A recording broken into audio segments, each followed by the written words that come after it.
بسم اللہ الرحمن الرحیم۔ السلام علیکم صلی اللہ علیہ وآلہ وسلم۔ حضرت موسیٰ علیہ السلام کو اللہ تعالیٰ نے حکم دیا کہ سمندر کی طرف جاؤ، وہاں 3 کشتیاں ڈوبنے والی ہیں۔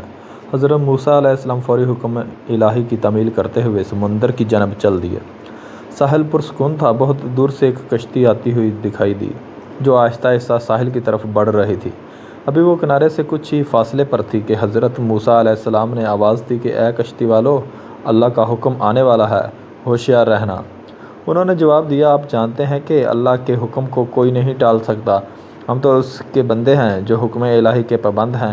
کشتی والے ابھی یہ بات کہہ ہی رہے تھے کہ اچانک ایک موج اٹھی اور کشتی ڈولنے لگی۔ سوار اپنے آپ کو بچانے کی کوشش کرنے لگے۔ اتنے میں ایک اور زبردست موج آئی اور کشتی کو اپنے ساتھ بہا کر سمندر کی تہہ میں لے گئی۔ تھوڑی دیر میں ایک اور کشتی نظر آئی تو حضرت موسیٰ علیہ السلام نے انہیں بھی خبردار کیا اور کہا کہ ذرا محتاط ہو کر آنا۔ انہوں نے بھی پہلے والوں کی طرح جواب دیا کہ جو کچھ ہونا ہے ہو کر رہے گا، اور کشتی کو کنارے کی طرف لاتے رہے، یہاں تک کہ ساحل کے قریب آتے آتے یہ کشتی بھی ڈوب گئی۔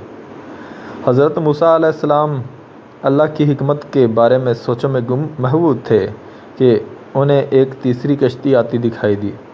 آپ نے حسب سابق اس کشتی والوں کو بھی نصیحت کی کہ دیکھو، اللہ کا حکم آنے والا ہے، اپنے گناہوں کی معافی مانگتے ہوئے ذرا محتاط ہو کر آؤ۔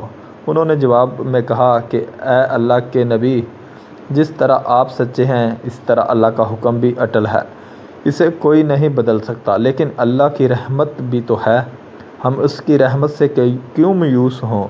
لہٰذا ہم اللہ کی رحمت پر بھروسہ کر کے آ رہے ہیں، اور وہ اپنی رحمت کے صدقے میں ہمیں ضرور امن و سلامتی کے ساتھ کنارے پر پہنچا دے گا۔ کشتی والوں کا یہ جواب سن کر حضرت موسیٰ علیہ السلام خاموش ہو گئے۔ جب کشتی بحفاظت کنارے آ لگی تو اللہ کے پیغمبر علیہ السلام سوچنے لگے کہ اللہ نے 3 کشتیاں ڈوبنے کا فرمایا تھا، 2 تو ڈوب گئیں لیکن تیسری سلامتی کے ساتھ کنارے آ لگی ہے، یہ کیسے بچ گئی؟ ارشاد باری تعالیٰ ہوا کہ اے موسیٰ، آپ نے سنا نہیں کہ تیسری کشتی والوں نے کیا کہا؟ انہوں نے میرے حکم کو تسلیم کیا تھا، میری رحمت کو آواز دی تھی اور اس پر پورا توکل اور بھروسہ بھی کیا تھا، تو اس لیے یہ کشتی میری رحمت کے طفیل بچ گئی، کیونکہ جو بھی میری رحمت کے دروازے پر آ کر صدا دیتا ہے میں اسے نا امید نہیں کرتا۔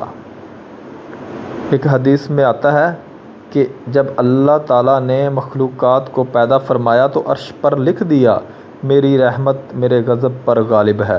بے شک